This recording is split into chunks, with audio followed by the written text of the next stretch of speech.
नमस्कार, शाम के 5 बजने को है। दंगल में आप सभी का स्वागत है। मैं हूं आपके साथ चित्रा त्रिपाठी। कृषि कानून पर करीब 1 साल से चल रहा घमासान थमने का नाम नहीं ले रहा है। अब ये जंग धान पर आ गई है, जहां सरकार के खिलाफ सड़कों पर हैं किसान। पंजाब और हरियाणा के करीब हर शहर में ये घमासान देखने को मिल रहा है। सीएम से लेकर मंत्री तक को किसान घेर रहे हैं। कई जगहों पर प्रदर्शन उग्र हो गया, जहां पुलिस और किसानों के बीच हिंसक झड़प की तस्वीरें भी सामने आई हैं। धान पर क्यों मचा है घमासान, इस पर चर्चा के लिए हमारे साथ खास मेहमान जुड़ेंगे, लेकिन उसके पहले ये रिपोर्ट देखिए।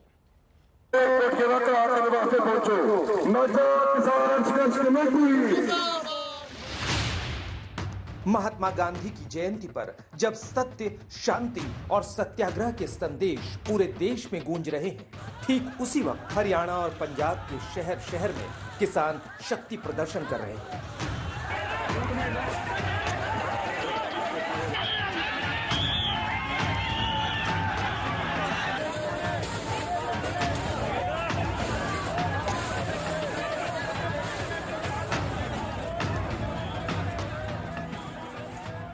हरियाणा के तमाम शहरों में बीजेपी नेताओं के घरों का घेराव हो रहा है। पुलिस की बैरिकेडिंग पर प्रहार हो रहा है।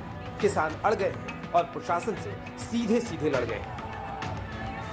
धान की खरीद की तारीख बढ़ने के बाद केंद्र बनाम किसान की लड़ाई का नया अध्याय शुरू हो गया है। और हरियाणा में क्या सीएम, क्या मंत्री, क्या विधायक, हर कोई किसानों के आक्रोश का शिकार हो रहा है। अंबाला में किसानों ने विधायक के घर का घेराव किया तो करनाल में मुख्यमंत्री खट्टर के घर के बाहर ही धरने पर बैठ गए। केंद्र पर भड़के किसानों ने पहले ही आंदोलन की चेतावनी दे रखी थी। हम सरकार को साफ तौर पे चेतावनी देना चाहते हैं कि कल खरीद शुरू कर ले खट्टर साहब, हमारा खून मत जला, हमारा सत मत देख, कल खरीद शुरू कर ले, अच्छा रहेगा। फिर चेतावनी दे रहे हैं, कल खरीद शुरू कर ले, वरना परसों तेरे एमएलए, तेरे एमपी, तेरे नेताओं को इस तरीके से घेरेंगे, घर में बंद करेंगे, उनका कुत्ता भी बाहर नहीं निकल पाएगा। और अब पूरे हरियाणा में इसका असर भी दिख रहा है। केंद्र सरकार पर किसानों के क्रोध के बीच हरियाणा के गृह मंत्री ने किसानों को चेतावनी दी तो उनका गुस्सा और बढ़ गया। किसान आंदोलन दिन प्रतिदिन हिंसक होता जा रहा है। महात्मा गांधी के देश में हिंसक आंदोलन की इजाजत नहीं दी जा सकती। किसान नेता अपने आंदोलन को संयम में रख रहे हैं। आज भी जो है अहिंसा के दायरे में बैठे हुए हैं। ये महात्मा गांधी का देश है, ये लाल बहादुर शास्त्री का देश है, इन लुटेरों का देश नहीं है। किसान तो अन्नदाता है, अगर उसके ऊपर ऐसे इल्जाम ये लगाते हैं, प्रत्यक्ष को प्रमाण की आवश्यकता नहीं, क्योंकि यही लोग डंडे मार मार के किसानों का सर फोड़ रहे हैं। और आज हमें जो किसान 10 महीने से इतने शांतिपूर्वक तरीके से अपना आंदोलन चला रहा है और उसे ये लोग बता रहे हैं कि हम हिंसावादी है। अगर हमने बिंदु नहीं बताए थे तो सरकार सहमत क्यों हुई, उन पर संशोधन करने को तैयार क्यों हुई? हमारे पास कोई पिन पॉइंट नहीं था तो फिर होल्ड करने को तैयार क्यों हुई? सिर्फ हरियाणा ही नहीं, फिर से उग्र हुए किसानों के आंदोलन ने पंजाब का सियासी पारा भी बढ़ा दिया है। इस बार किसानों के गुस्से का शिकार सिर्फ बीजेपी और अकाली दल के नेता नहीं हो रहे, बल्कि चन्नी सरकार के मंत्री भी किसानों के निशाने पर हैं। किसान संगठनों ने मंत्री प्रगट सिंह और ब्रह्म महिंद्रा के घरों का घेराव किया और सवाल किया कि पंजाब सरकार के मंत्री केंद्र के सामने उनकी मांग क्यों नहीं उठा रहे। साडा शौक नहीं, साडी मजबूरी आ। सानू लुटिया जा रहा दो ही हत्थी, मंडियां दे विच साडी लुੱਟ हो रही आ। इस करके ਅਸੀਂ ਅੱਜ ਇੱਥੇ ਬੈਠੇ ਆ। ਸਰਕਾਰਾਂ ਹੁਣ ਚੰਨੀ ਸਾਹਿਬ ਉੱਥੇ ਦਿੱਲੀ ਜਾ ਕੇ ਬਹਿ ਗਿਆ। पंजाब की सियासी उठापटक के बीच किसानों का मुद्दा फिर से केंद्र बिंदु बन गया है और कांग्रेसी नेता धान खरीद की तारीख बढ़ने के फैसले के बहाने कैप्टन अमरिंदर को घेरने में लग गए हैं। ਸਾਡੇ ਜਿਹੜੇ ਪੁਰਾਣੇ chief minister captain Amarinder Singh ਆ ਨਾ, ਉਹ ਜਦੋਂ ਜਾ ਕੇ ਦਿੱਲੀ ਮਿਲ ਕੇ ਆਏ ਆ, ਸ਼ਰਾਰਤ ਉਦੋਂ ਬਾਅਦ ਹੋਈ ਆ। और जानबूझ के है जी, ये बिल्कुल जानबूझ के होया। और क्योंकि पिछले समय ਦੇ ਵਿੱਚ ਵੀ क्योंकि ये क्यों नहीं हो सकता। और ये मेरा ख्याल है भी केंद्र सरकार ਨੂੰ ਇਦਾਂ ਦਾ ਰਵੱਈਆ ਅਪਣਾਉਣਾ ਨਹੀਂ ਚਾਹੀਦਾ। ਕੈਪਟਨ ਅਮਰਿੰਦਰ ਸਿੰਘ ਪਾਰਟੀ ਬਣਾਉਣੀ ਚਾਹੁੰਦੇ ਆ, ਬੈਕਗ੍ਰਾਉਂਡ ਤੇ ਬੀਜੇਪੀ ਆਉਣਾ ਚਾਹੁੰਦੀ ਆ। ਹੌਲੀ ਹੌਲੀ ਜਿਹੜੀ ਬਿੱਲੀ ਆ ਨਾ, ਜਿਹੜੀ ਮੈਂ ਪਹਿਲਾਂ ਕਹਿੰਦਾ ਹੁੰਦਾ ਸੀਗਾ ਵੀ ਕੈਪਟਨ ਅਮਰਿੰਦਰ ਸਿੰਘ ਬੀਜੇਪੀ ਨਾਲ ਰਲਿਆ ਹੋਇਆ, ਉਹ ਲਗਭਗ ਹੌਲੀ ਹੌਲੀ ਸਾਹਮਣੇ ਆ ਰਹੀ है। साफ है कि धान खरीद की तारीख बढ़ाने का मुद्दा हरियाणा पंजाब में सियासी रंग ले चुका है और किसानों के आंदोलन के बीच इस पर हंगामा और बढ़ने के आसार हैं। चंडीगढ़ से सत्येंद्र चौहान के साथ आज तक। किसानों का आंदोलन जारी है। बीच का रास्ता कैसे निकलेगा, अपने आप में बड़ा सवाल है। बार बार सरकार की ओर से कहा जा रहा है छोटे किसानों के हित में है कृषि कानून, लेकिन जो बाहर किसान बैठे हुए आंदोलनरत वो इस बात को मानने के लिए तैयार नहीं है। और आपने देखा हरियाणा में एक अलग ही रंग इस किसान आंदोलन का आज देखने को मिला है। इसी पर चर्चा करने के लिए खास मेहमान हमारे साथ जुड़ चुके हैं। उनका परिचय आपसे करवा देती हूं। डॉक्टर संबित पात्रा, राष्ट्रीय प्रवक्ता भारतीय जनता पार्टी के हमारे साथ जुड़ चुके हैं। धर्मेंद्र मलिक, मीडिया इंचार्ज हैं भारतीय किसान यूनियन के, हमारे साथ मौजूद हैं। भानु प्रताप सिंह जी, जो कि प्रेसिडेंट हैं भारतीय किसान यूनियन भानु गुट के, वो हमारे साथ मौजूद हैं। अभय दुबे जी हमारे साथ मौजूद हैं, कांग्रेस पार्टी के आप प्रवक्ता हैं। और साथ ही अनुराग भदौरिया, समाजवादी पार्टी के प्रवक्ता जुड़ चुके हैं। टीवी स्क्रीन पर आपको अभिषेक झा भी जेडीयू की ओर से प्रवक्ता दिखाई दे रहे हैं। लेकिन सबसे पहले संबित पात्रा जी, शुरुआत आपसे ही करते हुए, आज जो आक्रोश दिखाई दिया है हरियाणा में धान की खरीद पर, आखिर फैसला जल्दी क्यों नहीं हो पाया, बार बार ये सवाल पूछा जा रहा है। और किसानों की ओर से चेतावनी दी जा रही है कि जल्दी धान खरीद कीजिए वरना अच्छा नहीं होगा। और इसी वजह से सड़कों पर आज प्रदर्शन हुआ है। क्या है इस पर जवाब आपका?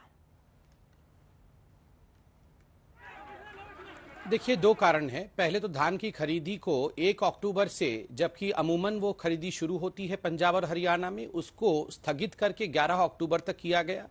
और दूसरा विषय है, अभी चंद मिनटों पहले मैंने मीडिया के माध्यम से देखा कि हमारे जो मुख्यमंत्री हैं हरियाणा के, वो अश्विनी चौबे जो केंद्रीय मंत्री हैं, उनसे मिलकर उन्होंने अनाउंस किया है कि प्रोक्योरमेंट का प्रोसेस कल से ही आरंभ हो जाएगा। धान की खरीदी कल से ही हरियाणा और पंजाब दोनों में कल से ही आरंभ हो जाएगा। अक्टूबर 11 तक इंतजार नहीं करेंगे। अब देखिए, अक्टूबर 11 का जो दिनांक था वो क्यों एक वैज्ञानिक दृष्टिकोण के साथ चयन किया गया। इस वर्ष जो है, जो खरीफ क्रॉप, जो खरीफ के धान का सीजन है, उसमें काफी ज्यादा बारिश हुई थी। उसके कारण धान में नमी की मात्रा बढ़ने के कारण जो एलिजिबिलिटी थी धान की प्रोक्योरमेंट में, उसमें गिरावट हुई थी कि धान इनएलिजिबल हो गया था खरीदारी के लिए। इसलिए अधिकांश जो कृषक थे, जो किसान थे, उनके दृष्टिकोण को ध्यान में रखते हुए कि इस धान को प्रोक्योर किया जा सके, इसलिए 11 तारीख तक का डेट दिया गया था ताकि धान को सुखा करके वो मंडी में बेच सके। इसमें राज्य सरकारों को भी कहा गया था आप भी सुखा करके लाइए, क्योंकि उसका एक प्रोक्योरमेंट प्रोसीजर होता है जिसको फॉलो करने की आवश्यकता है। बहरहाल अब उस प्रोसीजर को हटा दिया गया है और कल से ही प्रोक्योरमेंट हो रहा है। ये बड़ी खबर है। निवेदन करना चाहता हूं कल से कि आज गांधी जयंती का से मिले हैं हरियाणा के मुख्यमंत्री और कल से ही धान की खरीद शुरू हो जाएगी। संबित पात्रा जी, एक लाइन में इसका सीधा अर्थ तो यही है ना कि आज आंदोलन हुआ तो फिर सरकार को झुकना पड़ा। देखिए, मुझे लगता है सरकार झुकना पड़ा एक उचित शब्द नहीं होगा। हजारों करोड़ों हमारे जो कृषक बंधु हैं, जो किसान भाई हैं, उन सभी से चर्चा होने के बाद, एक वैज्ञानिक दृष्टिकोण रखने के पश्चात, एक कमेटी की रिपोर्ट आने के बाद कि नमी में मात्रा अधिक, मॉइस्चर कंटेंट अधिक होने से ये जो परमिसिबल वैल्यू है वो उचित नहीं था। इस कारण एक साइंटिफिक दृष्टिकोण के साथ ये किया गया था। मगर अगर किसान भाइयों की ये उचित नहीं लगता है तो हम तो किसानों के लिए ही बैठे हैं। हम कभी नहीं चाहते हैं उनको सहूलियत नहीं हो, हम नहीं चाहते हैं उनको असुविधा हो। तो सही बात है, अगर उनकी तरफ से ये डिमांड है तो हमने सही तरीके से ध्यान में रखते हुए उसमें संशोधन किया। ये एक बात दिखाती है कि हमारी जो केंद्र सरकार है वो संवेदनशील सरकार है, सेंसिटिव सरकार है। फार्म बिल्स के ऊपर भी जिस प्रकार से यहां पर कुछ लोग भ्रम फैलाने की कोशिश कर रहे हैं, कुछ लोग यहां जिस प्रकार से राजनीति कर, मैं किसान आंदोलन के लिए नहीं कह रहा हूं, कुछ राजनीतिक पार्टियां हैं जो राजनीति करने की कोशिश कर रहे हैं, यह उचित नहीं है। हमारी सरकार सेंसिटिव है, संवेदनशील है और जिन भी मुद्दों में किसानों को किसी प्रकार का अड़चन है, उन मुद्दों पे चर्चा करके उन मुद्दों को संशोधित करने के लिए केंद्र सरकार सदैव तत्पर है। ठीक है, अभय दुबे जी और अनुराग भदौरिया जी के ऊपर आपने सवाल उठा दिया उनकी पार्टी को लेकर, उनके पास में जाऊंगी, लेकिन धर्मेंद्र मलिक जी, सीधे आपका रुख करते हुए, अब तो आप लोगों की बात मान ली गई। धान की खरीद को लेकर लगातार आंदोलन चल रहा था, अब तो सरकार ने कह दिया है कि 11 तारीख की बजाय, वो भी नमी के कारण इस तरह का फैसला 11 तारीख का लिया गया था, लेकिन अब कल से ही धान की खरीद शुरू हो जाएगी।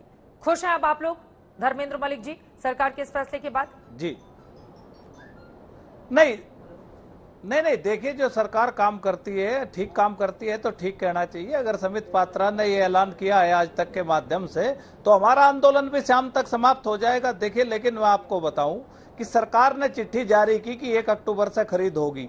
29-30 तारीख में किसान मंडियों में धान लेके पहुंच गया और फिर एक चिट्ठी आती है कि हम 11 अक्टूबर से करेंगे।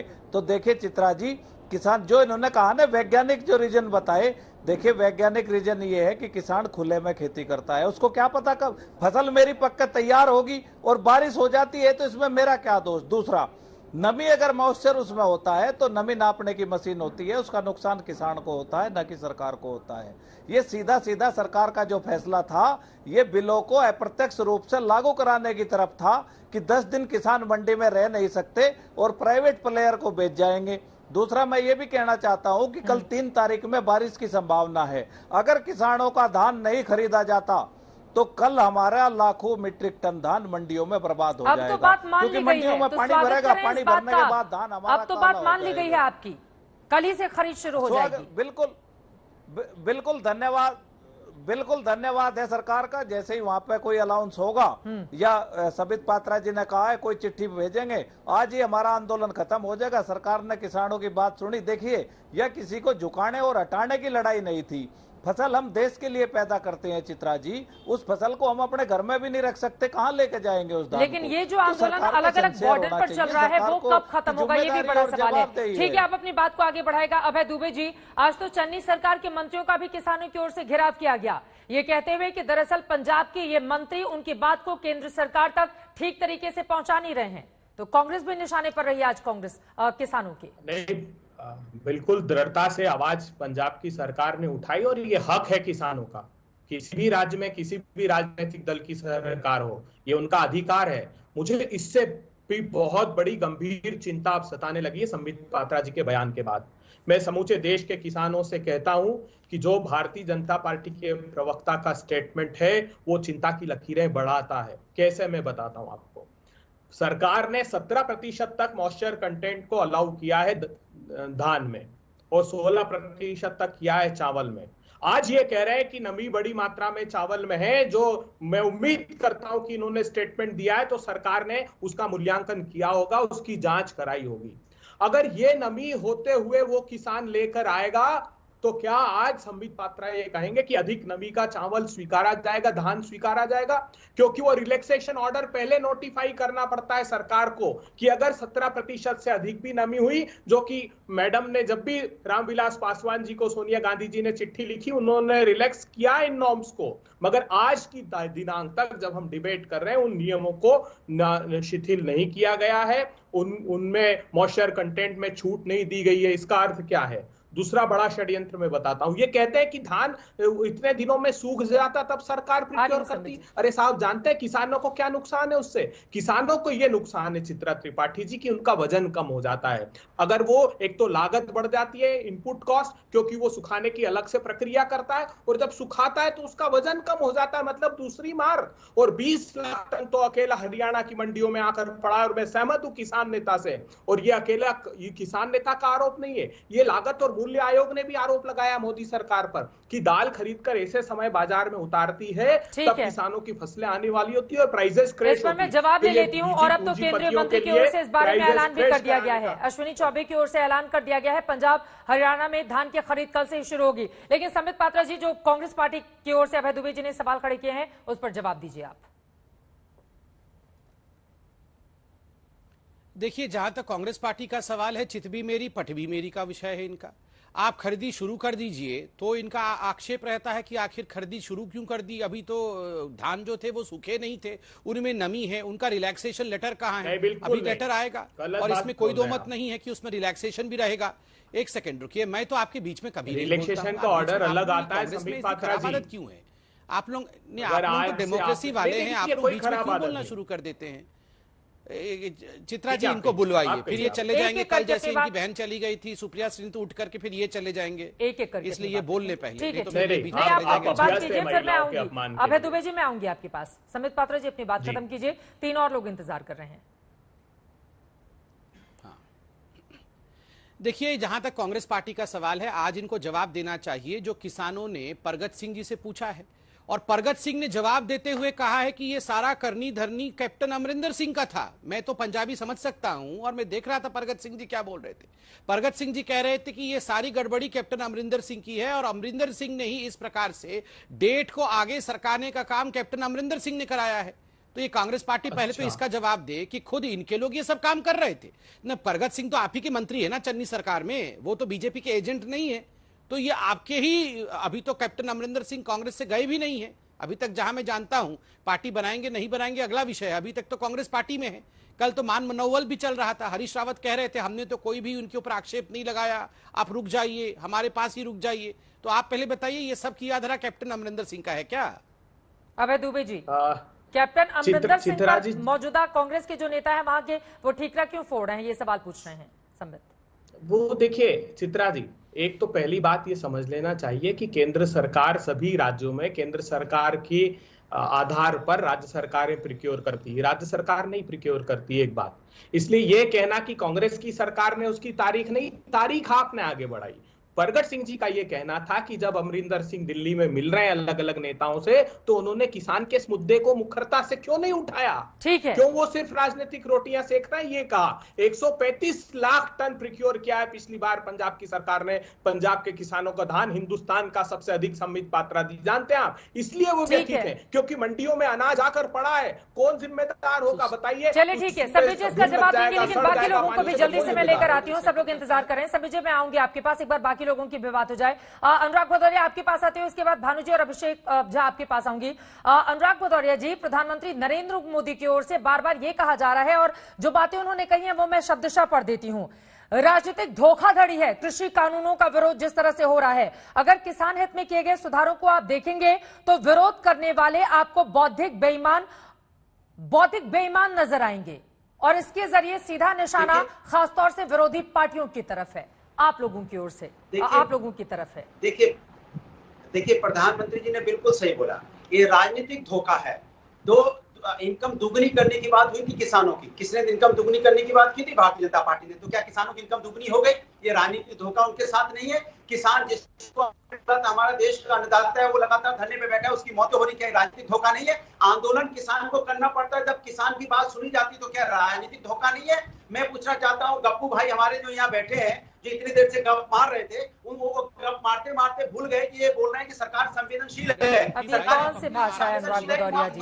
ये व्यक्तिगत टिप्पणी क्यों करने आ जाते हैं आप लोग? किसानों जैसे संवेदनशील मुद्दे पर हम डिबेट कर रहे हैं, ये गप्पू कौन सी भाषा होती है अनुराग भदौरिया? प्लीज, ये गलत बात है, ये गलत बात है अनुराग भदौरिया, प्लीज। कोई गाली नहीं देता है, जो गप मारते हैं उसको गप्पू भाई बोलते हैं, ये हिंदुस्तान भी जानता है। तो कह रहे थे सरकार संवेदनशील है, सरकार संवेदनशील है कि यहाँ पे 700 से ज्यादा किसानों की मौत होगी और सरकार को चिंता नहीं, सरकार एक ट्वीट नहीं करती, सरकार उनके बाद में संवेदनाएं व्यक्त नहीं करती, उनके परिवार के पास तक नहीं जाती। किसान भाई, आप हमारे देश में हैं, हमारे देश के नागरिक हैं, आपके घर का है व्यक्ति चला गया है, हम आपकी फैमिली के साथ खड़े। क्या सरकार का कोई व्यक्ति क्या ये संवेदनशील है सरकार? दूसरी ये बात कह रहे हैं, आज बापू जी का जयंती है, हम सब बापू जी को नमन करते हैं और बापू जी का आशीर्वाद है कि किसानों के साथ अगर कोई खड़ा था आजादी के पहले, आजादी के आंदोलन में, तो बापू जी किसानों की वकालत करते थे। और ये बापू जी के रास्ते पे चल रहे हैं। आज किसान उसी बापू के देश धरने पे बैठा है, आज उसी बापू के देश में किसान को यहाँ पे पाकिस्तानी, खालिस्तानी, चोर, डकैत, मवाली बोला जाता है। ये बापू का देश है,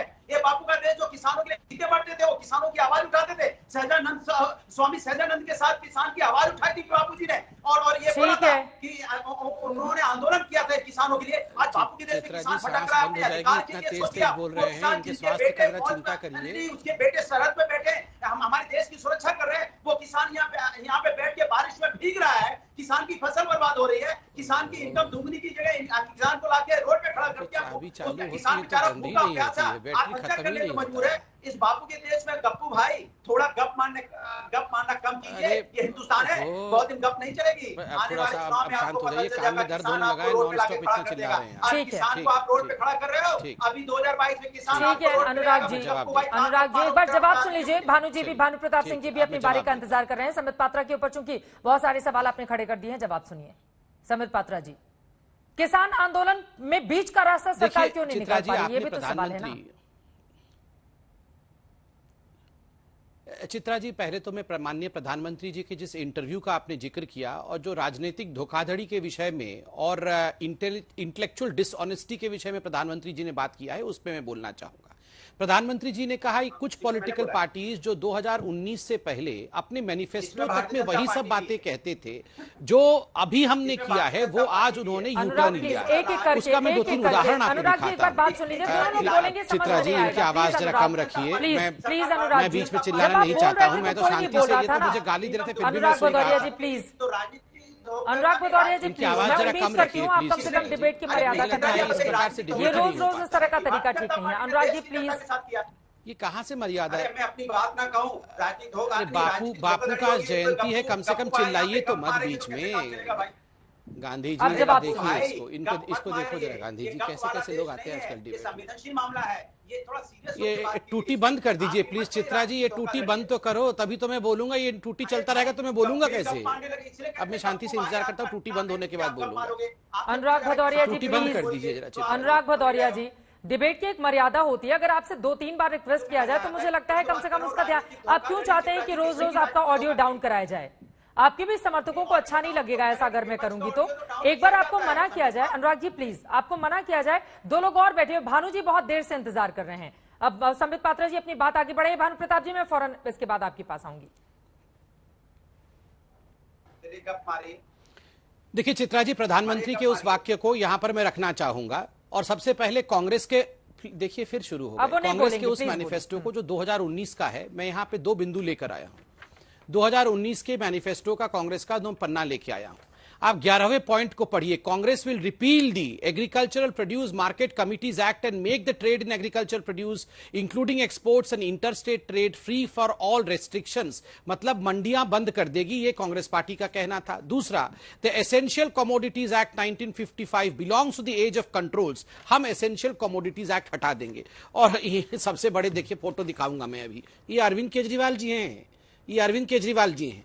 ये 2016 में पंजाब के पिछले बार चुनाव से पहले बोल रहे थे, amendment to APMC act to let the farmers sell in and outside the state, large scale private investment, rural entrepreneurs shall get benefits as an industry. ये सारी चीजें अरविंद केजरीवाल जी बोल रहे थे। और देखिए मजे की बातें, मैं 2 चिट्ठी दिखाता हूं। ये आदरणीय शरद पवार जी ने चिट्ठी लिखी थी शीला दीक्षित जी को और शिवराज सिंह चौहान जो उस समय के मुख्यमंत्री थे। और उन्होंने कहा है कि आपको मार्केट खोलने की आवश्यकता है, आपको मंडी से बाहर ये सारे प्रोड्यूस बेचने की आवश्यकता है। आखिर किसान आगे बढ़ेगा कैसे?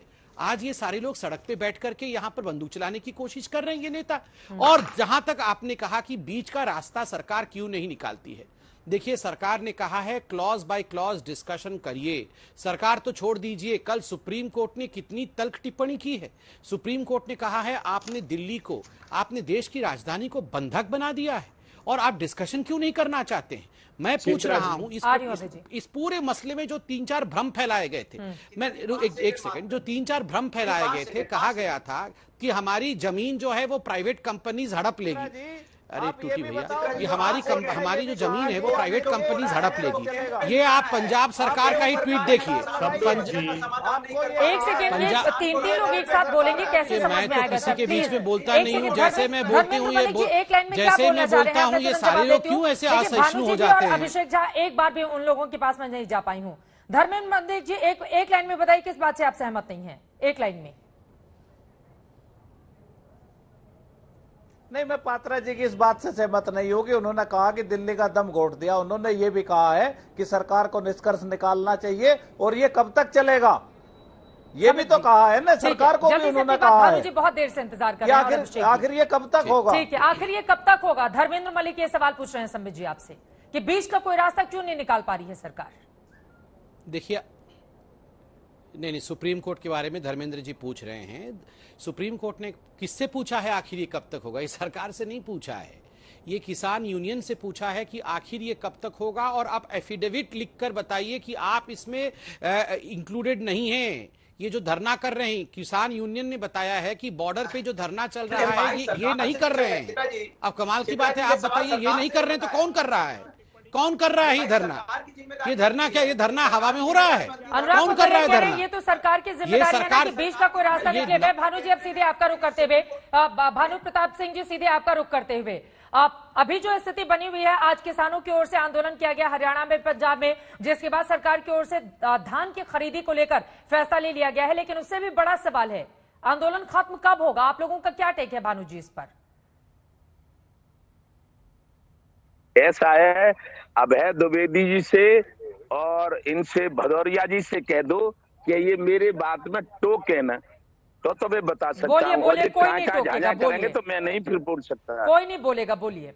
हाँ, इस समय मेरी उम्र है 70 साल। मैंने जो मेरे ऊपर जो बीतता है, 1 मार्च सन 11 में माननीय मनमोहन सिंह की सरकार थी। हम गए थे कि किसान बचाओ, देश बचाओ, यमुना बचाओ, गंगा बचाओ, और ब्रज के विरक्त संत पूजनीय रमेश बाबा ने भेजा था। 15 दिन रहे, आराम से चले आए, और फिर नहीं कुछ बात मानी तो 13 में गए। यानी कांग्रेस इस समय देश की सबसे ज्यादा शासन करने वाली और इतनी ईमानदार पार्टी है कि इसने कांग्रेस के नेताओं ने सड़क के कमीशन में, अरे खेती की बात करो, कितनी आमदनी रह गई किसान की बताओ देश को। भानु प्रताप जी, मोदी जी ने जो रिपोर्ट जारी करी उसका खुलासा करो ना। वीडियो आपका फ्रीज हो गया है भानु जी, साफ आवाज नहीं निकल पा रही है। आप साफ, ठीक है, अपनी बात पूरी कीजिए, ठीक हो गई। कमीशन में जब इनके बकवास बंद करो। आप जब हमने कहा में हार गई, 19 में हार गई, जीत सकती नहीं। 2014 में क्या है? मेरी बात सुनिए, तब जवाब दीजिए। और यदि ज्यादा ताकतवर हो तो यहाँ आ जाओ मेरे पास। 26,000 करोड़ रुपए गुजरात ने फसल बीमा स्थगित कर दी। लागत का 50% ऊपर नहीं दे रहे हैं। मूल्य पर खरीदी कितनी कर रही है वो खुद रिपोर्ट। ठीक है, एक बार की बात हो जाए अभय दुबे जी, दोनों लोग साथ में बोलेंगे, समझ में नहीं आता। भानु जी अपनी बात खत्म कीजिए। मानो हाँ, ऐसा है, मेरी बात सुन लो चुपचाप। ये है कि 10 महीने तक 26 जनवरी में आंदोलनकारियों ने लाल किले पे झंडा फहराया, 525 पुलिसकर्मियों को घायल किया। ये किसानों का काम था। Tikri border, Sindhu border, Ghazipur border पर 20-20 किलोमीटर पक्के मकान बना के एसी चल रहे, ये किसानों का काम है। और फिर 5 सितंबर की पंचायत में मुजफ्फरनगर से ये बयान आता है टिकैत का कि मैं उत्तर प्रदेश के मुख्यमंत्री को भजा दूंगा, प्रधानमंत्री को भजा दूंगा। ये किसानों का बयान है। फिर 27 जनवरी भारत बंद, ये किसानों का बयान है। उसके बाद देख लूंगा, किसका बयान? आतंकवादियों का है। और मैं कहता हूँ, महत्वपूर्ण है ना धर्मेंद्र मलिक जी, देखिए वो आप ही के साथी थे, वो भी किसान है, आप भी किसान हैं। किसानों में भी अलग अलग गुट है ना। वो कह रहे हैं कि मुख्यमंत्रियों को लेकर जिस तरह के शब्दों का इस्तेमाल किया जाता है। धर्मेंद्र मलिक की आवाज दीजिए प्लीज। उनका सवाल तो महत्वपूर्ण है ना धर्मेंद्र मलिक जी। और देखिए गुरनाम चरुन्नी साहब की ओर से कहा गया है, सुनिए ना, उन्होंने कहा है कि घर में बंद करेंगे। आज के लिए उनकी ओर से कहा गया था धर्मेंद्र जी, वरना उनका कुत्ता भी बाहर नहीं निकल पाएगा। ये कौन सी भाषा होती है धर्मेंद्र मलिक जी? किसान इस तरह की भाषा का इस्तेमाल करते हैं, आप खुद बताइए। चित्रा जी बोलिए। हाँ चित्रा जी, देखिए किसान तो सीधे साधे होते हैं। किसान की 6 महीने में फसल तैयार होती है। किसान बच्चे से ज्यादा फसल को प्यार करता है। अगर उसकी फसल बर्बाद होगी तो जायज है, उसका गुस्सा भी होगा, बात खत्म होगी, सरकार ने बात मान ली। लेकिन अभी कोई साहब बोल रहे थे, ये साथ वो है जो जिनके लड़के ने आत्महत्या वगैरह कर ली थी। एक वीडियो वायरल हो रहा था कि मेरे लड़के ने आत्महत्या कर ली, मुझे पैसे दो, मेरा लड़का मर गया है। साथ ये वही है, ये चिल्ला बॉर्डर पे गए थे, क्या लड़े गए थे पता नहीं है ये किधर के हैं। ये तो आत्महत्या के नाम पे पैसे इकट्ठा करते हैं। किनको बुला लेते हो आप ये नेशनल डिबेट में? छोड़िए चित्रा जी। चलिए ठीक है, अभिषेक झा आप समित कुछ बोलना चाह रहे हैं, लेकिन अभिषेक झा पहले आपका रुख करते हुए, मुख्यमंत्री की ओर से भी नीतीश कुमार जी की ओर से कहा गया है कि किसानों की समस्या का हल निकलना चाहिए। हल निकलता हुआ दिखाई नहीं दे रहा है। आप लोगों की ओर से क्या सलाह दी गई है सरकार को? आप लोग सरकार में हैं, बीच का रास्ता कुछ निकले, कोई बात बने, आंदोलन भी खत्म हो। सरकार भी बार बार कह रही है कि छोटे किसानों के फायदे में यह है, लेकिन बात क्यों नहीं बन पा रही है अभिषेक? सड़क बिना ढाल कर दिया कमाल। आज के दिन हम सब लोग महात्मा गांधी जी को, लाल बहादुर शास्त्री जी को नमन करते हैं। हम सब जानते हैं कि महात्मा गांधी जी भी किसानों के हितैषी थे। ठीक उसी तरह से सरकार की भी यही प्राथमिकता है कि किसानों की मदद की जाए। हाँ, बीते लंबे समय से हम लोगों ने देखा है कि किसान भाई अपने कुछ मांगों को लेकर आंदोलन कर रहे हैं, और हमारी पार्टी का भी ऐसा मानना है कि इन सारी समस्याओं का निदान बातचीत के दौर से निकल जाना चाहिए था। अभी आपके टेलीविजन स्क्रीन पर चल रहा था जो उग्र प्रदर्शन था किसानों का, वो कहीं से भी उचित नहीं लग रहा था देखकर। हम इस देश में रहते हैं जहां हिंसा को बढ़ावा नहीं दिया जा सकता है। लेकिन जरा एक चीज और समझने की जरूरत है। एक तो बातचीत का दौर चलना चाहिए सरकार और किसानों के बीच में, ताकि मसले का हल निकल सके। साथ ही साथ सुप्रीम कोर्ट ने भी अपनी तल्ख टिप्पणी की है किसान संगठनों को लेकर। उन सारी चीजों से आप सभी लोग अवगत हैं, मैं उसमें अपना समय जाया नहीं करूंगा। लेकिन जरा आप ये समझिए कि अभी जो प्रदर्शन चल रहा था हरियाणा में या पंजाब में किसानों का, कि भाई उनकी धान की और फसल की खरीदी होनी चाहिए, जिसको लेकर केंद्र की सरकार संवेदनशील है, तभी तो यह निर्णय लिया गया है भाई कल से उनकी खरीद शुरू कर दी जाएगी।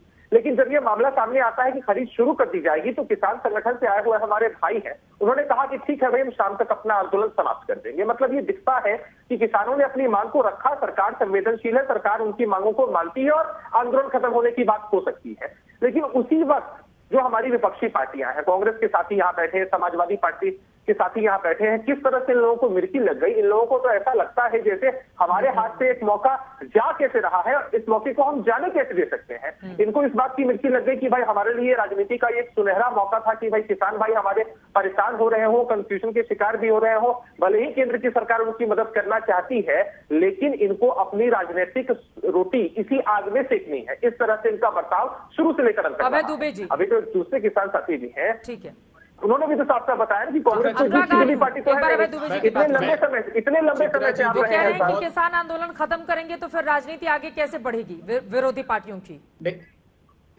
देखिए, मैं बहुत अपने डिबेट की किसान आंदोलन पर, आज का मुद्दा बहुत गंभीर है। चित्रा त्रिपाठी जी का शो करोड़ों करोड़ दर्शक जो देख रहे हैं वो जान ले। मोदी सरकार ने जांच कराई है पंजाब के और हरियाणा के चावल के मॉइस्चर कंटेंट की, 22.7% तक है। यही एग्रीकल्चर मिनिस्ट्री ने डेटा जारी किया है कल का।